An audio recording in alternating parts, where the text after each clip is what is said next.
They say forgiveness is the heart of faith, the power that mends the deepest wounds. But even Bishop T.D. Jakes, one of the most influential preachers on the planet, admits some scars never fade.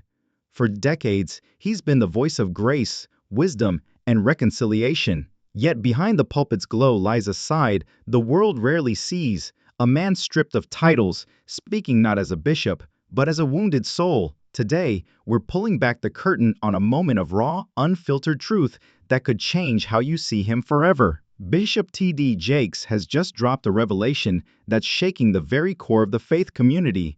The names of 5 pastors he will never forgive, and the reasons are nothing short of explosive. We're talking deep betrayal, shattered trust, and secrets whispered in church corridors for years. This isn't just about church politics. It's about loyalty tested to the breaking point, moral lines crossed, and the shadowy side of spiritual leadership. And when you hear the names on this list, you may never look at certain pulpits the same way again. For decades, Bishop Jakes has been more than a pastor. He's a global icon of faith, a best-selling author, a filmmaker, and the driving force behind the Potter's House, a megachurch with tens of thousands in its pews and millions watching worldwide. His sermons have inspired generations, his words have mended broken spirits, and his influence has made him one of the most trusted voices in Christianity. But behind the flawless sermons and the polished public image lies a world few ever witness, one of private alliances, rivalries, and power plays among church leaders. And in that hidden world,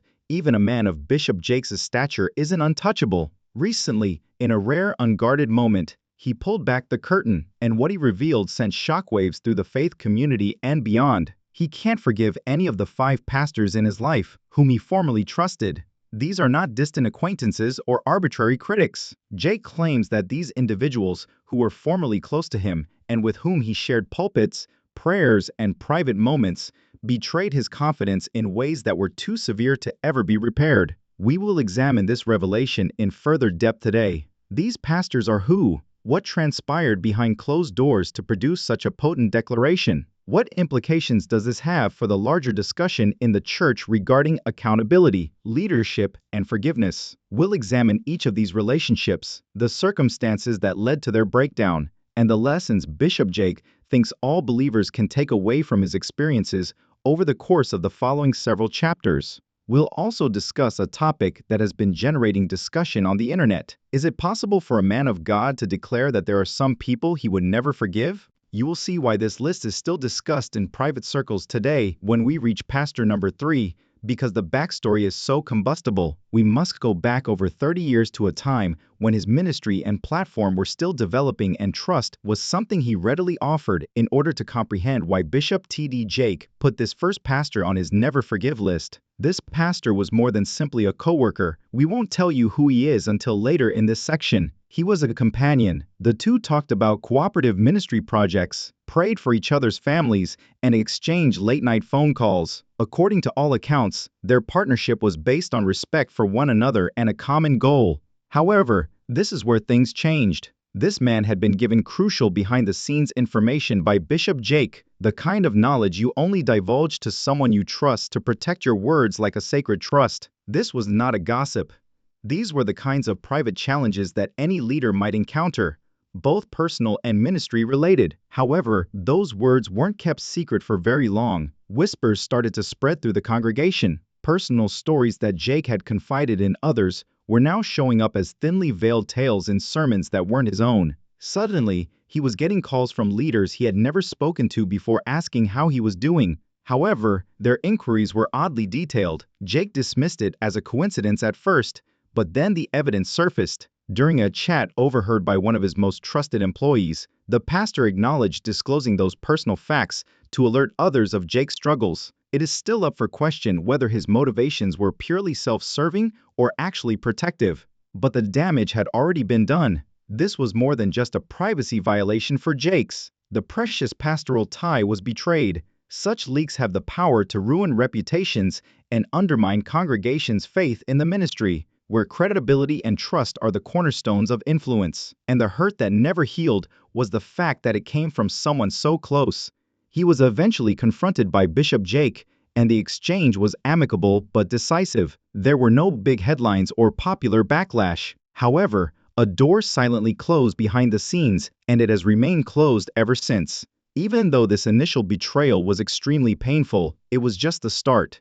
Because when we reach the second pastor, things are more than just private exchanges. They include public acts that posed a national danger to Bishop Jake's ministry. The second betrayal was a full-fledged public ambush, whereas the first was a private wound. Bishop T.D. Jake was one of the most well-known Christian leaders in the world by the middle of the 2000s. Before the term viral even existed in our culture, his sermons were becoming widely popular. He was making movies, authoring best-selling books, and organizing large conferences that attracted tens of thousands of people. Not only does that kind of influence inspire admiration, but it also breeds envy. The spotlight was nothing new to this second pastor. He actually led a sizable and expanding congregation and was well known in his own right. He and Bishop Jake were once seen as a ministry power couple, attending each other's events, supporting each other's books, and even participating in interviews together regarding church unity.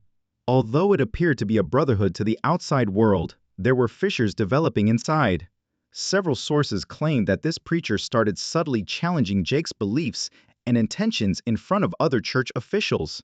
It began quietly. Remarks like "I love Bishop Jake" that are followed by a criticism of his leadership style or doctrine during private chats. Eventually, though, those intimate whispers discovered a microphone. The tipping moment occurred at a Christian leadership discussion that was broadcast nationally. Jake was caught off guard by this pastor's on-air remark that some prominent leaders were more concerned with creating empires than the kingdom during a conversation that was supposed to be about fostering unity within the church. The room collapsed. Quiet. Everyone on the stage was fully aware of the person he was referring to.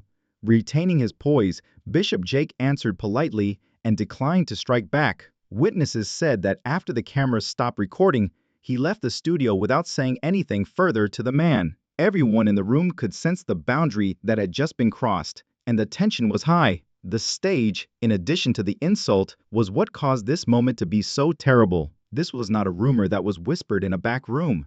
Jake had openly backed this charge for years, and it was broadcast to millions of people. It was a strike to his character as much as his ministry. The consequences were immediate. Some churchgoers started to wonder where Jake's true attention was, and media outlets started making assumptions about the conflict between the two pastors. There has been no reconciliation since the priest who made the remark never issued a public apology. Bishop Jake learned from this the perils of becoming too close to leaders whose goals can someday conflict with your own. Despite how agonizing this was, the third pastor on his list targeted his family in addition to his ministry. At that point, the narrative shifts from betrayal to something far more intimate. Bishop Jake was directly affected by the third betrayal since it included his family, even if the first one had damaged his trust and the second had rocked the foundation of his public ministry. Bishop T.D. Jake's identity has always revolved around family. He was a father and a husband long before anyone knew his name. He has frequently discussed how crucial it is to shield those you care about from the demands and criticism that come with serving in the ministry. However, in this instance, the distinction between private and public life was breached in the most inexcusable manner. At one point, the pastor in question received an invitation to join the inner circle. He had prayed over Jake's children, visited the Jake family table, and even called Bishop Jake a spiritual father. Their relationship went beyond work. It was so intimate. That's why the subsequent events left such a lasting mark. It started with a private church issue that was unrelated to the general public. The family wished to handle the private struggle of one of Bishop Jake's adult children in a discreet manner. It wasn't a scandal. Like most parents, Jake sought prayer and advice from a few close ministry friends. One of those buddies was this pastor. He listened, gave spiritual guidance, and even pledged to keep the information private. However, he broke that pledge and started talking about the matter with other leaders, making it seem more serious, dramatic, and harmful than it actually was. The whispers soon began. Somehow, churchgoers hundreds of miles away from the Potter's home in another city were aware of the Jake family's private enterprise.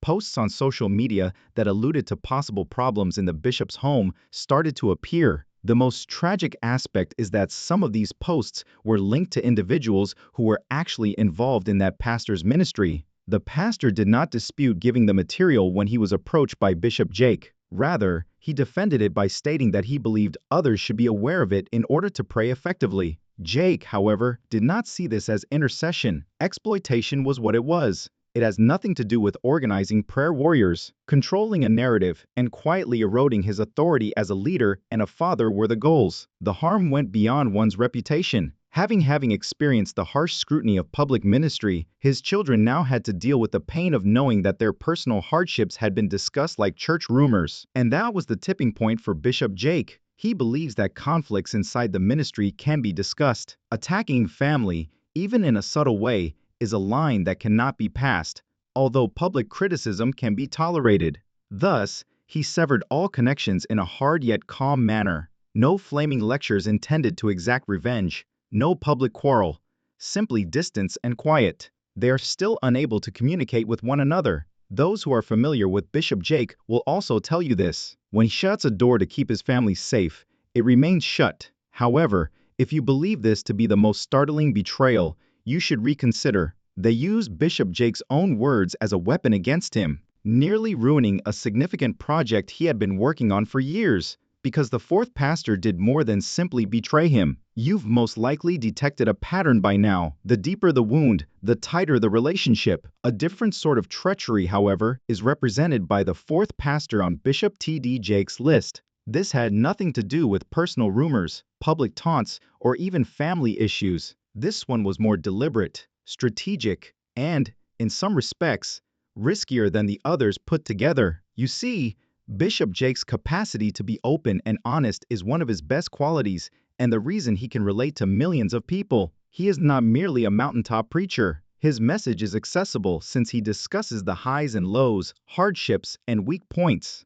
But trust is the foundation of that type of vulnerability. Have faith that those around you will respect your integrity rather than take advantage of it. The fourth pastor was all too familiar with this. Bishop Jake had been forthright about the difficulties of leading a worldwide ministry in a series of private discussions years prior. These were neither scandals nor confessions of sin. They were candid assessments of the demands, the politics, and the toll that they can have on a leader's emotional and mental well-being. He had times, like everyone else, when he doubted certain relationships, certain paths, and even some individuals. He confided in someone he thought of as a friend, thinking that they would be safe to hear. After years of preparation and millions of dollars in funding, Bishop Jake was nearing the end of a significant project, a faith-based media campaign. It was supposed to broaden his audience and motivate those outside of the pulpit. Before this fourth preacher intervened, everything was in motion. Suddenly, bits and pieces of those previous intimate discussions started to come to light. Only a few words, stripped of all complexity and presented in a way that suggested Bishop Jake was disillusioned with ministry and doubting the moral character of his colleagues. Without providing the whole context or the heart behind them, these quotations began to circulate around possible investors and collaborators for the media endeavor. The worst part is still to come. All of them could be traced back to the inner circle of this pastor. It was no accident that the timing was right. Bishop Jake was caught off guard. His reputation wasn't the only thing that suffered. He had put years of effort into it, and it was being attacked. Those who had been prepared to sign contracts began to hesitate. There was a delay in contracts. Unwilling to take the chance of being linked to a controversy they didn't fully comprehend, some even completely withdrew. When questioned, the pastor insisted that he was only expressing worries that he believed others should be aware of and that he never intended to do harm. However, the harm had already been done. For more than a year, the project was delayed.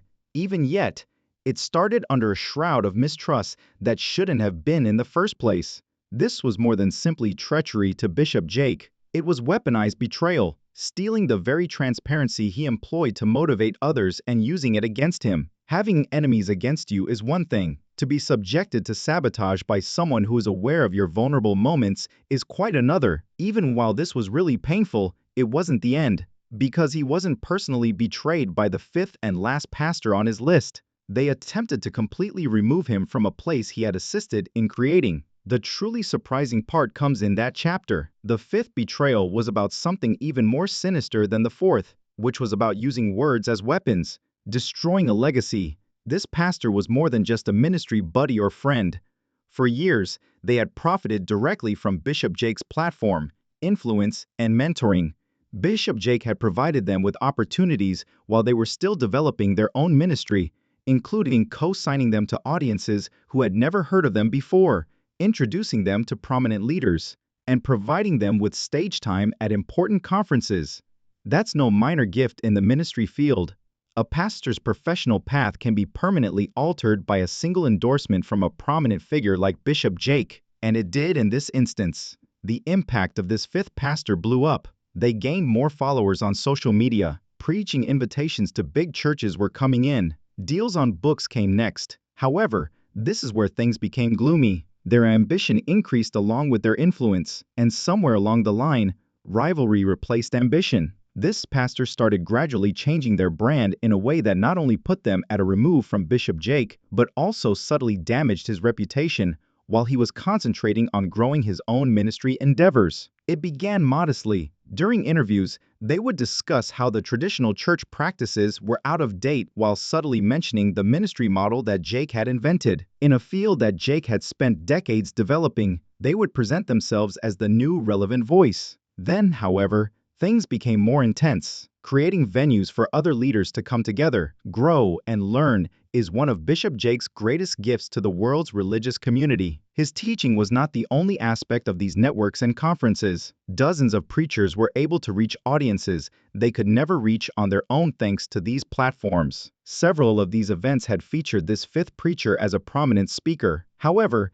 they didn't simply stop going when their stars started to shine. Simultaneously with Jake's conferences, they started organizing their own gatherings. They did more than simply invite fresh perspectives. They made contact with speakers who had previously been connected to Jake, promising them unique slots, greater visibility, and better deals, all in an effort to distance himself from the audience. In the background, they were even informing media partners and sponsors that Bishop Jake's time was coming to an end, and that a new generation should take the stage. The connotation was obvious: to stand alone at the top, erase the man who assisted you in climbing. Bishop Jake did not blow up in rage when he learned of this. He made no attempt at open retaliation. He quietly came to terms with the fact that some people will take everything you've given them and then attempt to remove you from the very space you helped them enter. According to those who know him, Bishop Jake didn't see this as a contest. At its core, it was about betrayal. He gave someone the keys to chances that most pastors would only dream of because he had invested in them. They had attempted to undermine some of the legacy he had spent decades creating in exchange. This completes the circle of the story. In a private conversation, Jake was questioned about this without naming anyone. He said, "There are some people I can pray for from a distance and love without ever letting them close again." This fifth pastor is one of those individuals, but he didn't drag anyone through the muck. The tales we have told today are not limited to public betrayals, personal grievances, or even church politics. They serve as a reminder that all leadership, no matter how praised or honored, has a cost. That safeguarding your heart, your family, and your mission sometimes requires you to permanently leave some relationships, even for those who teach about forgiveness and grace. The reason for Bishop T.D. Jake's list of pastors he will never pardon is not resentment. It has to do with limits. It's about realizing when trust has been so badly damaged that it would take a total rewiring of history to restore it, not just a miracle. Perhaps that serves as a lesson for everyone. Sometimes keeping the door closed is the best course of action, whether you're managing a business, leading a church, or simply navigating relationships in your life. I'd like to hear from you now. Do you think that after trust has been broken in this way, it is ever really possible to forgive and go on? Or do some betrayals just create wounds that are too deep to mend?